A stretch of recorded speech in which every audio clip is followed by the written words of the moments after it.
So in one of the comments, somebody said, Peter, can you do a video about the Sabbath? So I'm here to do that today. And I'm going to tell you later if I keep the Sabbath or not. Without wasting much of your time, I want to do what is called sola scriptura. I'll let the scriptures speak, but of course, I'll interpret according to how I understand them. So without wasting much of your time, let's jump right into it. We are going to start with Genesis 2 verse 2. And on the seventh day, God finished his work that he had done, and he rested on the seventh day from all his work that he had done. So God rested. Why? Because he had finished his work, not because he was tired. Keep that in mind. Genesis 2 verse 3. So God blessed the seventh day and made it holy, because on it God rested from all his work that he had done in creation. So he rested because he had finished his work. Now let's go to Exodus 16 verse 22 to 30. On the sixth day they gathered twice as much bread, 2 omers each. And when all the leaders of the congregation came and told Moses, he said to them, "This is what the Lord has commanded. Tomorrow is a day of solemn rest, a holy Sabbath to the Lord. Bake what you will bake and boil what you will boil. And all that is left over, lay it aside to keep it till the morning." So they laid it aside till the morning, as Moses commanded them. And it did not stink, and there were no worms in it. Moses said, "Eat it today, for today is a Sabbath to the Lord. Today you will not find it in the field. 6 days shall gather it, but on the seventh day, which is a Sabbath, there will be none." On the seventh day, some of the people went out to gather, but they found none. And the Lord said to Moses, "How long will you refuse to keep my commandments and my laws? See, the Lord has given you the Sabbath. Therefore, on the sixth day he gives you bread for 2 days. Remain each for you in his place. Let no one go out of his place on the seventh day." So the people rested on the seventh day. So many people believe the Sabbath was first given in Exodus 20, but the Sabbath was given in Exodus 16, where people were told to not go out and gather manna. They were told to rest on the Sabbath. I want to keep this in mind. Keep again this in mind, because we are going to use all these verses where we are going. Now we are in Exodus 20, verse 8 to 11. "Remember the Sabbath day to keep it holy. 6 days shall you labor and do all your work, but the seventh day is a Sabbath to the Lord your God. On it you shall do no work, or your son, your daughter, male servant, or your female servant, your livestock, or the sojourner who is within your gates. For 6 days the Lord made the heavens and the earth, the sea, and all that is in them, and rested on the seventh day. Therefore the Lord blessed the seventh day and made it holy." Right. Now I'm going to interpret here now. Nobody at this time who claims or who says they are keeping the Sabbath are keeping it according to how it is written here. Yes, when people quote the Sabbath, they go to Exodus 20. But none of the people are keeping it according to how it is written here. And I will prove it. How? Okay? Because the verse here is saying, "On it you shall do no work, you, your son, your daughter, your male servant, your female servant, your livestock, and the sojourner that is within your gates." So let me prove to you. If you are a Sabbath keeper and you have a maid in your house on Saturday who's cooking for you, she has not rested, you are not keeping the Sabbath. If you have cattle, if you have livestock, if you have goats, if you keep any animal that you keep, and you have a servant or son who goes out in the fields on Saturday to keep your livestock or to tend to your flock, whatever animals that you have, you are not keeping the Sabbath according to Exodus 20. Let me tell you how in Israel they were keeping the Sabbath when it comes to livestock. On the Sabbath day in Israel, they were what they would call paddocks, where they would keep all the animals, locked in a fence. So now I'm going to ask Sabbath keepers, If you have cows, if you have cattle, do you tell your servant to not come to work? Do you put your cattle in a paddock on Saturday? Or you still have your servant who works for you and you pay him monthly for working for you, including the 4 Saturdays, the 4 Sabbath. But this verse here is saying not you, your son, your maid, your servant, anyone, not anyone, even the visitor who is within your gates is not supposed to do anything. Is not even supposed to travel. So according to this law of the Sabbath, if you have a visitor, you was not supposed to leave your house on Saturday or on the Sabbath. So are you keeping the Sabbath according to Exodus 20? We are going to find out. Exodus 31 verse 13 to 17. You are to speak to the people of Israel and say, above all, you shall keep my Sabbath, for it is a sign between me and you throughout your generations, that you may know I the Lord sanctify you. You shall keep the Sabbath because it is holy for you. Everyone who profanes it shall be put to death. Whoever does any work on it, that soul shall be cut off from among his people. 6 days shall work be done, but the 7th day is a Sabbath of solemn rest, holy to the Lord. Whoever does any work on the Sabbath day shall be put to death.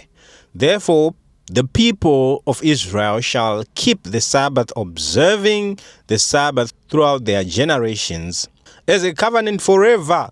It is a sign forever between me and the people of Israel, that in 6 days the Lord made the heaven and the earth, and on the 7th day he rested and was refreshed. So here I want to highlight some key points here that were mentioned. He said, if anybody is working on the Sabbath, put him to death. That is a law about the Sabbath. None of Sabbath keepers are putting to death anyone who breaks the law. So nobody keeps the Sabbath according to the Old Testament. And the Bible here is saying it is a sign and a covenant between me and you forever. Forever does not mean eternity. Forever sometimes means for a long time. For an example, if I told somebody that I was going to come in 2 minutes, but I take 4 hours, the person would say, you took forever. If I tell my wife that, okay, my wife, I'm going to work, I'm going to come back next week, and I take a year, my wife will say, you took forever. And I'm going to prove to you in the scriptures that forever does not mean eternity always. It just means olam, which is a long time. Let me prove it to you from the Bible. I'm going to read Jonah 2 verse 6. While trapped inside a great fish, Jonah says, the earth is with its bars closed behind me forever. Yet Jonah was in the belly of the fish for 3 days and 3 nights. But he says forever. So forever does not always mean eternity, but forever means for a long time. I took a screenshot of this. Forever means a lifespan, a lifetime. In ancient Israel law, a servant could choose to stay with their master permanently. The text says they will serve forever, which obviously conclude when the servant passed away. Exodus 21 verse 6. Then his master shall bring him to the door or the doorpost, and his master shall pierce his ear with an awl, and he shall serve him forever. So are you telling me that God wanted a person to serve somebody forever? If forever means forever ever. So I was just trying to clarify that forever does not mean for eternity. Forever means for a long time. Right, let's go to Deuteronomy 5 verse 1 to 5. The 10 Commandments. And Moses summoned all Israel and said to them, hear, O Israel, the statutes and the rules that I speak in your hearing today, and you shall learn them and be careful to do them. The Lord your God made a covenant with us in Horeb, not with our fathers did the Lord make this covenant, but with us who are all of us here alive today. The Lord spoke with you face to face at the mountain, out of the midst of the fire, while I stood between the Lord and you at that time to declare to you the word of the Lord. For you were afraid because of the great fire, and you did not go up into the mountain. So there are points here highlighted. The verse is saying it was not made with our fathers. But the topic here is about the 10 commandments. And Moses is saying the 10 commandments, this covenant of the 10 commandments was not made with our fathers, but was made with us who are here today. So what does this mean? This means everybody who lived before the Exodus never kept the 10 commandments. You will say, they never killed, they never did this, they never did that, they never did that. But yes, they never did that. But as of the 10 commandments, as in keeping the Sabbath, Abraham did not keep the Sabbath. When the Bible talks about Abraham taking a journey of how many days, or Lot taking a journey, or anyone who took a journey in the old times, before the law of Moses, you never heard that they rested on the Sabbath. The Sabbath was not a law before Moses. So the Bible says the law was added because of transgression. And here it says, not with our fathers did the Lord make this covenant, and the covenant that is being spoken of as the 10 commandments.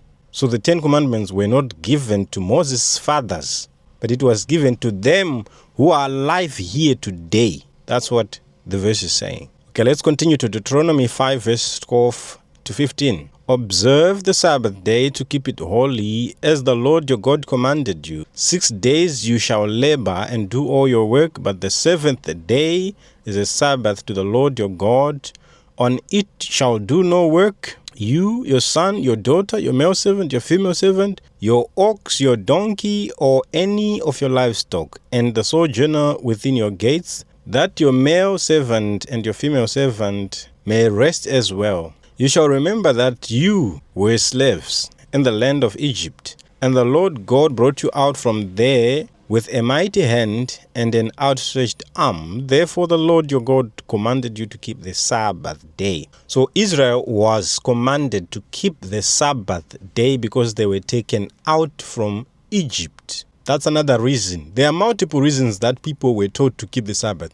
And also, being taken out of slavery was one of them. So I want you to keep this in mind because we are going to use it later.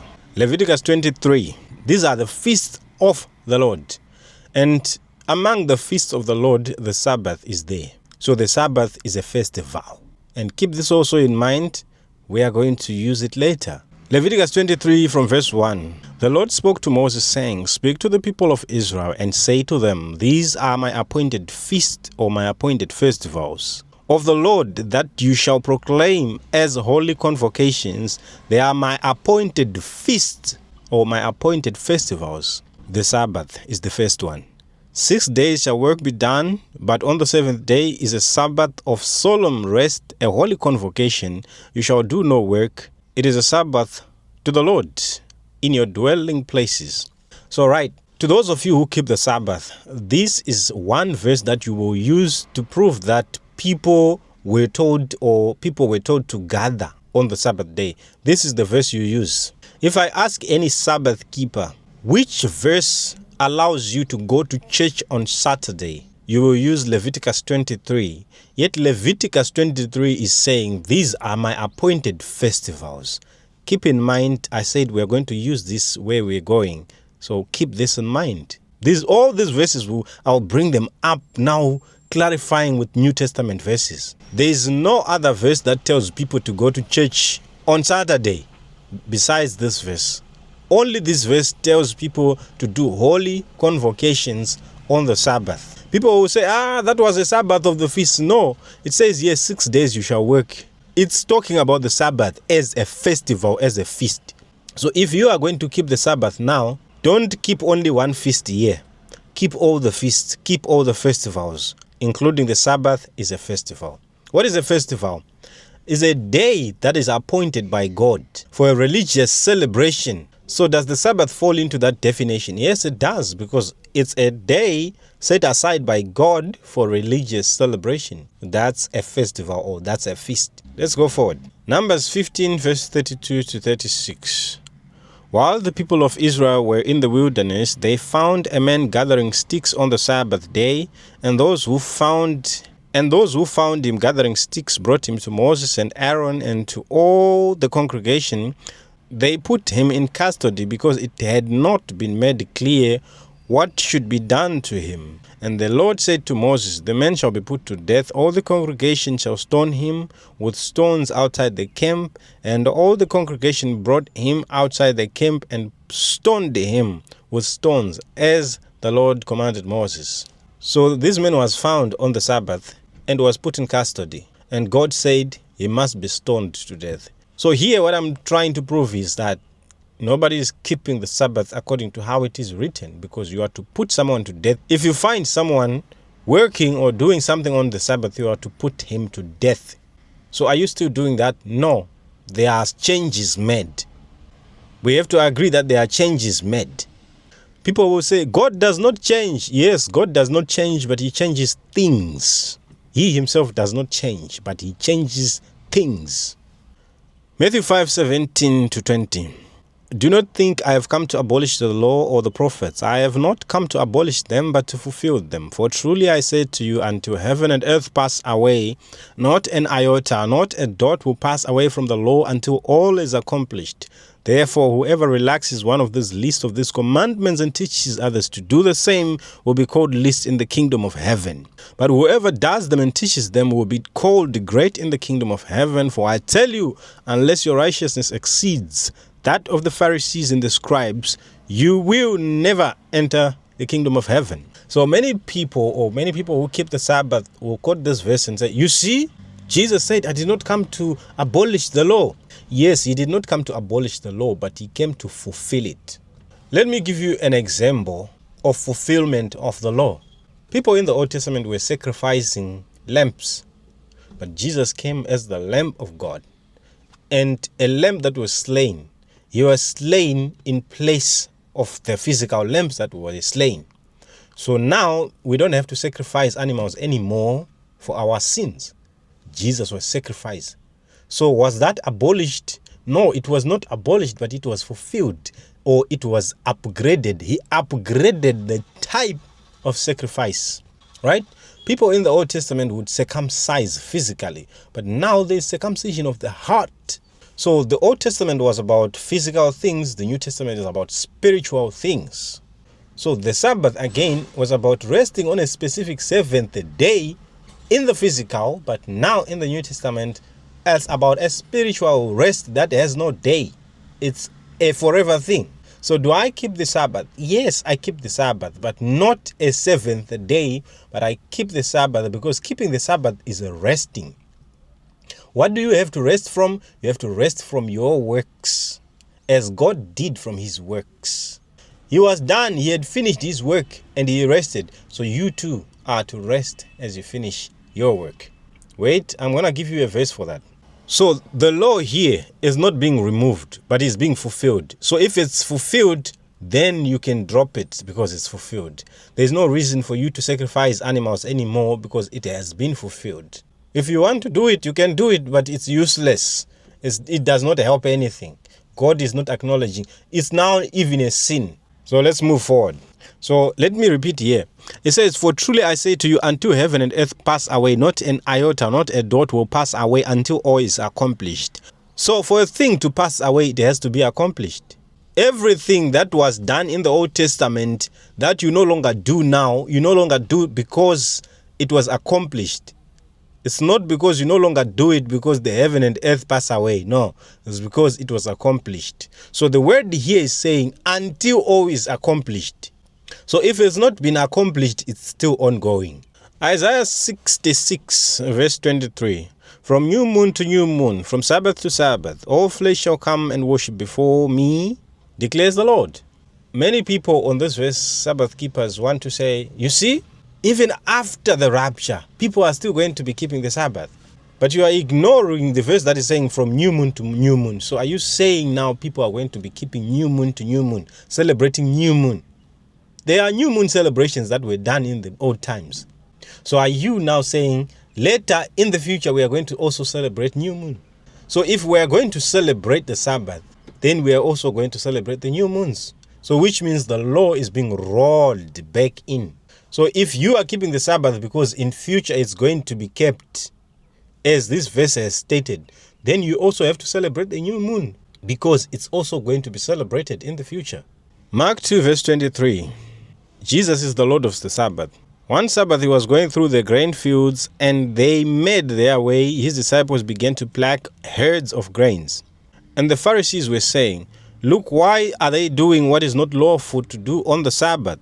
And he said to them, "Have you not read what David did when he was in need and was hungry, he and those who were with him, how he entered the house of God in time of Abiathar the high priest, and ate the bread of the presence, which is not lawful for any but for the priest to eat, and also gave it to those who were with him. And he said to them, the Sabbath was made for men, not men for the Sabbath. So the Son of Man is Lord even of the Sabbath."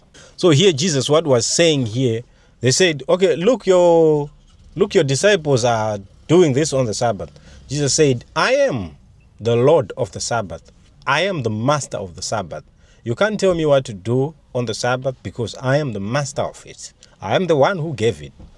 Right? So he gave an example of what David did. He did what was not lawful, but yet he went guiltless. He was not guilty, but he did it, but he was not guilty. Why? Because he was doing good. He was not sinning. That's why Jesus said it is not wrong to do good on the Sabbath. Because if I am hungry and I pluck off just that watermelon thing and break the watermelon and eat, I'm not sinning. It's not a sin to take something in your field, in your farm, and eat now. That's what Jesus is correcting you. The Sabbath is not all about that. The Sabbath is all about not sinning, resting from your sinful works. That's what the Sabbath is all about. You can't say you are keeping the Sabbath while you're not helping that grandma who's carrying a heavy bucket on her head. You say, I'm not going to help her because it's the Sabbath. No. If you help her on the Sabbath, you are not sinning. It's not a sin. So Jesus now was trying to clarify that Sabbath is about doing good and bad. If you do good, you are in the Sabbath. You have rested in Christ. That's why Jesus said, come unto me, all who are weary and heavily burdened, and I'll give you rest. Luke 4 verse 16. And he came to Nazareth, where he had been brought up, and as was his custom, he went into the synagogue on the Sabbath day, and he stood up to read. So many people will quote this verse and say, you see, Jesus was keeping the Sabbath. Yes, Jesus was keeping the Sabbath because he was in the old covenant. He came under the law to redeem those who are under the law. The new covenant was not there yet when Jesus was alive. The new covenant was established by his blood. Because during the time of Jesus, people were still circumcising. During the time of Jesus, even Jesus himself was circumcised. During the time of Jesus, sheep were still slaughtered. During the time of Jesus, people were still going to Jerusalem to worship there. Were still going to the temple there. The temple was still there. So Jesus kept the Sabbath because it was his custom as a Jewish Jesus. So there are also verses in the New Testament where Paul was there in the synagogues every Sabbath, and the Gentiles were saying every Sabbath was there. But why was Paul in the synagogues on Sabbath? It was not that he was keeping the Sabbath, but he knew that people would gather in the synagogue on the Sabbath, so he would go there to preach to them when they are gathering. You tell me this one thing. Why Paul, a messenger to the Gentiles, to the heathens who did not know the word of God, why did Paul never say anything about the Sabbath to the Gentiles? He never went to the Ephesians, to the Corinthians, to the Romans and say, keep the Sabbath holy. He never did that. Yes, Paul was sent to the heathens. Paul was sent to the Gentiles. He never mentioned them keeping the Sabbath. Somebody would say, they were going to read the scriptures. The Bible was not there at that time. It was only scrolls. And Paul was not going there reading all the scrolls, reading all the law of Moses. No, he was not doing that. Paul never went to the Gentiles and read the 10 Commandments out. So I'll ask you a question. Why out of all the New Testament from Acts going forward, Paul never taught anything about the Sabbath? Romans 14 verse 5. One person esteems one day as better than the other, while another person esteems all days alike. Each should be fully convinced in his own mind. So what do I say about the Sabbath? Are you convinced that you have to keep the Sabbath? Yes, do so. If I'm not convinced, I'm not going to keep the Sabbath because I understand that I don't have to because it has been fulfilled. The Sabbath was a shadow. Luke 14 verse 1 to 6. On the Sabbath day when he went to dine with the house of a ruler of a Pharisee, they were watching him carefully. And behold, there was a man before him who had dropsy. And Jesus responded to the lawyers and Pharisees, saying, Is it lawful to heal on the Sabbath or not? But they remained silent. Then he took him and healed him and sent him away. And he said to them, Which of you, having a son or an ox falling into a well on a Sabbath, will not immediately pull him out? And they could not reply to these things. So if you have a visitor, right now, people who are keeping the Sabbath, if you have a visitor and a visitor comes, will you give your visitor mangoes? Will you tell your visitor to go and get mangoes from your tree because he is hungry? Or if somebody comes to your home and you have mangoes and say, can we have 2 mangoes, please? Will you say, go and get mangoes because it's a Saturday? Or don't you say, it's Saturday today, don't come, don't, we're not going to give you mangoes. If you're doing that, you're not obeying Jesus at all. Jesus said it is not wrong to do good on the Sabbath. Hear this, it is not wrong to do good on the Sabbath. So if I saw my grandma, if I saw an old lady trying to pick up something she cannot pick up, and I help her, I'm not breaking any Sabbath law. Jesus saying it's not sinful. Even if I go to work, am I sinning by going to work on Sabbath?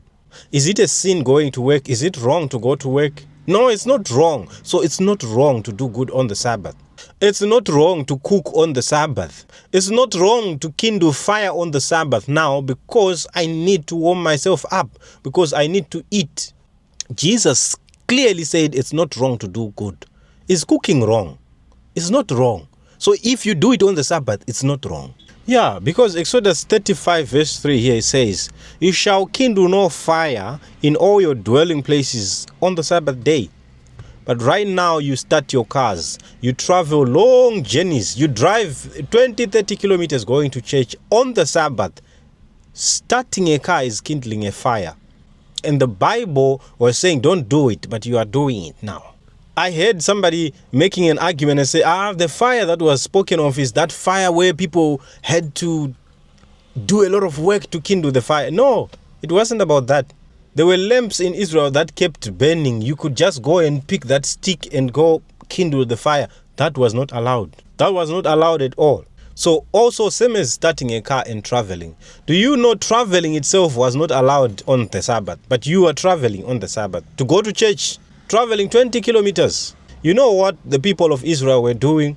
They would come close to the place of worship before the Sabbath. Then they wait there. When the Sabbath comes, then after that they wait till sunset, then they start traveling. They would not wake up in their homes in Judea and then travel later to Jerusalem. They would be close to a place of worship before the sunset. So Matthew 12 verse 10 to 12. And a man there with a withered hand, they asked him, Is it lawful to heal on the Sabbath? So that they might accuse him. He said to them, Which one of you who has a sheep, if it falls into a pit on the Sabbath, will not take hold of it and lift it out? Or for how much more value is a man than a sheep? So it is lawful to do good on the Sabbath. Yes, that's not wrong. I'm going to work because I need to pay my rent. So am I wrong? My landlord is asking me for money. If somebody comes on Saturday, on the Sabbath, and asks me for money, and I drive to the ATM to go withdraw that money, I'm not sinning. John 7, verse 21 to 24. Jesus answered them, I did one work, and you all marveled at it. Moses gave you circumcision, not that it is from Moses, but from the fathers, and you circumcise a man on the Sabbath. If on the Sabbath a man receives circumcision, so that the law of Moses may be broken, are you angry with me because on the Sabbath I made a man's whole body well? Do not judge by appearances, but judge with right judgment. So people were circumcising on the Sabbath, and that was work. So Jesus is saying, here I'm doing good on the Sabbath. Why are you accusing me? Even the priests were working on the Sabbath in the temples. They were sacrificing lambs on the Sabbath in the temples. They were doing good on the Sabbath. But were they working? Yes, they were working, but they were doing good. Matthew 11, verse 28 to 30. Come to me, all who labor and are heavy laden, and I will give you rest. Take my yoke upon you and learn from me, for I am gentle and lowly in heart, and you will find rest for your souls. For my yoke is easy and my burden is light. So Jesus is calling for you, all who are heavily burdened, to come and rest in him. So coming to Christ is coming into the rest. So Jesus is the Sabbath. And I'll give you a verse for that. Colossians 2, verse 14 to 17. By cancelling the record of debt that stood against us with its legal demands, this he set aside, nailing to the cross. He disarmed the rulers and authorities and put them to open shame by triumphing over them in him. So Jesus here cancelled the legal demands that stood against us. What stood against us? The Sabbath and its requirements. Why am I saying it stood against us? Because those who worked on the Sabbath were stoned and were killed, and Jesus nailed that to the cross. It was against you. So if you are hungry on the Sabbath, you were not allowed to eat. So that was against you. And now Jesus is nailing that to the cross. He's removing that. The rest, yes, the rest is good. But when it says you must not cook, you must not eat a mango, you must not pluck off corn, you must not pluck off you must not dig up sweet potatoes and cook because it's a Saturday, it's a Sabbath. Jesus is nailing that to the cross and say, hey, I'm removing that. So 16, therefore, let no one pass judgment on you in question of food and drink, or regard to a festival, a new moon, or a Sabbath. These are shadows of things to come, but the substance belongs to Christ. So the Sabbath is a shadow. So don't worry about a shadow. Marriage also is a shadow. Don't worry about marriage. All shadows, don't worry about them. Though some shadows are not yet fulfilled. Those shadows which are not yet fulfilled, you can continue keeping them. Like marriage. Marriage represents Christ and his church coming together. But now, since it has not been fulfilled, we still have to marry. But once Christ takes his wife, there's no need to marry. There's no need for that anymore. There's no longer need for marriage because Christ will have taken his wife. So what is the Sabbath? Christ is the Sabbath. We who believe in Christ have entered into his rest. So we rest in Christ as our Sabbath. So what is it now? When we are in Christ, we are not to sin. We are not to do our works because our works are sinful. We are to rest. Your maidservant, your son, your daughter, and everything of you is not supposed to sin, is not supposed to do its own works, but to rest in Christ. So the Sabbath is a shadow. Let me give you this example. The Lord created the heavens and the earth in 6 days, and he rested on the seventh day. And 1,000 years is as 1 day with the Lord. So we will say day 1, 1,000 years, day 2, 1,000 years, day 3, 1,000 years, day 4, 1,000 years, day 5, 1,000 years. So all these are 5,000 years. Day 6,000 years. So these are 6,000 years. And the world now is approximately 6,000 years. It's about to complete 6,000 years. Once we complete 6,000 years, we are entering into a rest. We are entering into the millennium 1,000-year rest with Christ. So that 1,000-year rest with Christ is what we are talking about here. So the Sabbath was foreshadowing also that. So the true rest is when no man is going to work. So when Christ comes is when we truly rest. Right now we are still working for him. But when he comes finally, we are going to completely rest. So the Sabbath was foreshadowing many things and different things. So be prepared for the rest that is to come. Be prepared for the true Sabbath. Not the shadow, but the true Sabbath, which is a millennium reign with Christ, 1,000-year reign with Christ. That 1 day, 1,000 years is as 1 day. That's the Sabbath. And after 1,000 years, it says, and I saw the new Jerusalem coming down from heaven. What is happening there? He's creating again the new heaven and the new earth. He's back to work again. So even Jesus said, my Father is still working and I'm still working. So I'm not supposed to rest. So now we rest our souls in Jesus Christ, but we are still working in the physical. The rest is no longer about the physical rest. And Jesus said, the worshippers of God shall worship in spirit and in truth. It's no longer about a day.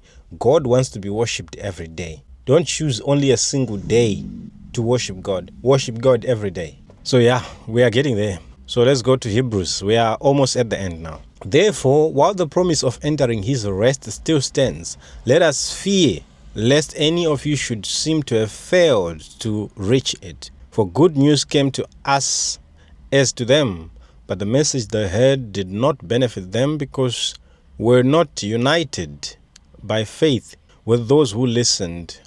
For we who have believed enter that rest, and as he said, I swore in my wrath, they shall not enter my rest. What rest is being spoken of here is not the Sabbath. And a person will say, oh, you see now, it says the promise of entering his rest still stands. But who was the author of Hebrews speaking to here? He was speaking to the Hebrews who were keeping the Sabbath already. But he is saying the promise of entering his rest still stands. So let us enter. Paul is preaching to the Hebrews, not to the Hebrew believers. He was preaching to the Hebrews who were not believers in Jesus. So he is telling them the promise of entering his rest still stands. The Sabbath, they were keeping it, but they were not believing. They had not entered. So he's saying, let us enter into that rest. But who is he speaking to? To the Hebrews. And they were keeping the Sabbath all along. But he's saying, let us enter into his rest. What rest? Believing in Christ. When you believe in Christ, you enter his rest. Let's continue. Though his works were finished from the foundations of the world, for he has somewhere spoken of the seventh day in this way, and God rested on the seventh day for all his works. And again, in this passage he said, they shall not enter my rest. Since therefore it remains for some to enter it, and those who formerly received the good news failed to enter because of disobedience. Again, he appoints a certain day today, saying through David, today if you hear his voice, do not harden your hearts. So he is talking about today if you hear his voice, do not harden your hearts. If you hear the gospel, do not harden your hearts, but enter into his rest. Enter into his Sabbath. That's why the author of Hebrews is quoting that in some way he mentioned about the Sabbath, but today he is calling it today. He's saying today, if you hear his voice, do not harden your hearts, enter into his rest. Which rest? Jesus Christ. Let's continue. Hebrews 4 verse 8 to 11. For if Joshua or Jesus had not given them rest, God would not have spoken of another day later on. So then there remains the rest of the people of God. For whoever has entered God's rest has also rested from his works as God did from his work. Let us therefore strive to enter that rest so that no one may fall by the same sort of disobedience. So if you believe in Jesus, you have also rested from your own sins. He said, let us therefore strive to enter that rest. It's not saying let us therefore strive to keep the Sabbath. No, it's saying let us strive to enter that rest. And keep in mind, who are these people? These people who are Hebrews, who were keeping the Sabbath already. But he's telling them, let us strive to enter this rest. Which rest? The rest of Jesus. So there remains therefore the Sabbath rest for the people of God. Which Sabbath? Entering and believing in the gospel and entering into Christ. So here the author of Hebrews here is not talking to Gentiles. Hebrews were not Gentiles. He's talking to people who knew the law. He's talking to the people who were keeping the law. He's talking to the people who knew the Sabbath already. But he's saying, let us enter into his rest. So which means some of them had not entered the rest, had not believed in Jesus, which is the true rest. And I read here, it says, we who have believed have entered into his rest. So by believing in Jesus, you have entered into his rest because you are resting from your own works. As God did, you are done working. So rest from your own works and rest in Christ. So Matthew 24 verse 20, pray that your flight may not be in the winter or on the Sabbath. Many will say, you see, in the future, Matthew is prophesying in the future that the Sabbath was going to be kept. This may not necessarily mean in our future, but in Israel's future. Because 70 AD, the temple was destroyed. And when the armies surrounded Jerusalem, what happened? They would lock the city gates and nobody was supposed to flee. So if the armies decides to fight Israel on Saturday or on the Sabbath when the city gates are locked, people would not be able to run out. So the Bible was saying, when the armies surround Jerusalem, pray that it must not be on Saturday because the gates will be closed. So you will not be able to run away. So this was talking about what happened in 70 AD, 70 years after Jesus, because the temple is destroyed. The temple that was mentioned here in Matthew 24 was destroyed. So this Matthew 24 passage is talking about from that time until now to the future. So Acts 18 verse 4, and he reasoned in the synagogue every Sabbath and tried to persuade Jews and Greeks. So I want you to know also, the synagogue was not a church. The synagogue was like a community hall where Jews and Gentiles would gather and people would preach to them. So Revelation 1 verse 11, I was in the Spirit on the Lord's day, and I heard behind me a loud voice like a trumpet. Many people will say, the Lord say, you see, John was on the Lord's day, was on the Sabbath, was keeping the Sabbath in the island of Patmos. No, the Lord's day may also mean his resurrection day. The day he was, some people called Sunday the Lord's day because he had resurrected on that day. So do people who worship God on Sunday, are they wrong? No, they are not wrong. So Paul was reasoning with people in the synagogues every Sabbath because that's when they would gather, they would listen. Nobody was going to work that day, so people would just go to hear the messages. So Paul was going there to preach to the Gentiles and the Jews in the synagogue. It wasn't that he was keeping the Sabbath. Revelations 14 verse 12. Here's a call for endurance of the saints, those who keep the commandments of God and their faith in Jesus. So many people will quote these verses that says, if you love me, you keep my commandments. And they say, which one are the commandments? They say the 10 commandments. The 10 commandments are not only the commandments of Jesus. What are the commandments? It's anything that Jesus commanded. There are about 1,050 commandments of Jesus in the New Testament. Commandments in the New Testament that we have to look at. All those are the commandments of God. So Jesus, when he's saying, if you love me, keep my commandments, he's not saying keep the 10 only. No, he's telling you to keep all that he told you to keep, not only the 10. Many people who keep the Sabbath, they like to quote this verse and say, you see, this verse says, if you love me, keep my commandments. So keep God's commandments. Commandments of God is anything that God told his people to say. Commandments of Jesus are every word or everything that he said people to do. So ladies and gentlemen, do I keep the Sabbath? Yes, I do keep the Sabbath. I have rested in Christ, and that's my keeping of the Sabbath. I don't worship God on a specific day, only one a single day, choosing a single day and say, this is the day I worship the Lord. Are those who are keeping the Sabbath wrong? No, they are not wrong. That's why the Bible says, let each one of you be fully convinced in his heart. It's not wrong to worship God on the Saturday, but it's wrong to not do good on the Sabbath. If whatever that you are doing on the Sabbath is wrong, then you are sinning. So am I discouraging the Sabbath keepers to not keep the Sabbath? No, you can keep the Sabbath, you can rest, but don't say people who are not keeping the Sabbath are sinning. Going to church on Sunday is not the mark of the beast. God wants to be worshipped every day. So if we worship God on Sunday, we are not keeping the mark of the beast, or we're not taking the mark of the beast, as people would like to say. God can be worshipped every single day. So whoever is keeping the Sabbath, they are keeping it according to how the church wants them to keep the Sabbath. That's why if you go to another Sabbath keeper denomination, they will tell you, okay, we keep it this way. Those ones, they tell you, oh, we keep it this way, because you can't keep it according to how it is written. How do the people in Norway keep the Sabbath? They don't get a sunset in 4 months. So how do they keep the Sabbath? How do you keep the Sabbath in different time zones? Right now, it's in the middle of the day here in Africa, but in some countries, it's in the dark. So some people are keeping the Sabbath and we are not. So you're telling me that if somebody is in Australia, in Sydney, or in Tokyo, Japan, or wherever, if they are wherever they are, and it's not yet sunset to them, for them, they are not yet breaking the Sabbath. And I am breaking the Sabbath this side because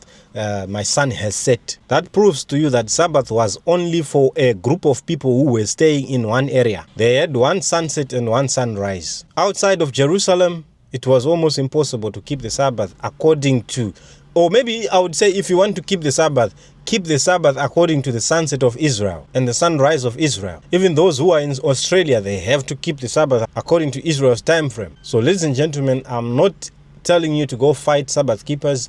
I'm not giving you points to go argue with people, but I'm just telling you why I don't keep the Sabbath. And whoever is keeping the Sabbath, continue doing so.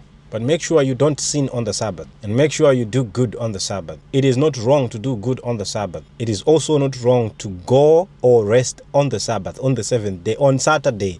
To stay at home, it is not wrong. It's not sinful.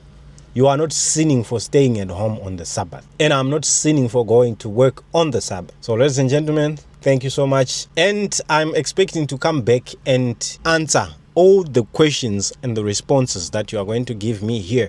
So thank you so much, ladies and gentlemen. Peter Mwazha, signing out.